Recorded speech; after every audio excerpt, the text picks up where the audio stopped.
ಸಾಲುಮರದ ತಿಮ್ಮಕ್ಕ ಅವರು ಸುದೀರ್ಘ ಮತ್ತು ಸಾರ್ಥಕ ಜೀವನವನ್ನು ನಡೆಸಿದ್ದಾರೆ. ಸುಮಾರು 115 ವರ್ಷಗಳ ಕಾಲ ಅವರು ಬದುಕಿರುವಾಗ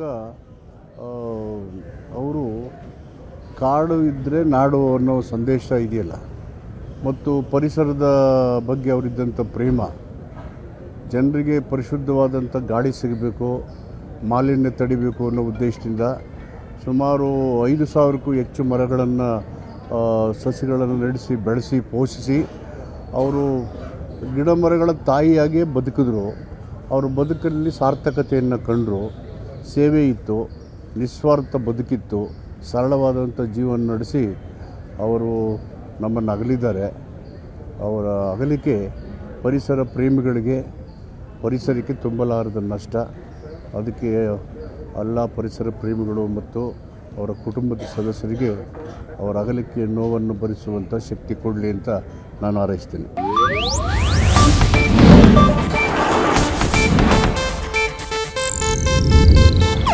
ಇದು ಏಷ್ಯಾನೆಟ್ ನ್ಯೂಸ್ ನೆಟ್ವರ್ಕ್ ಪ್ರಸ್ತುತಿ.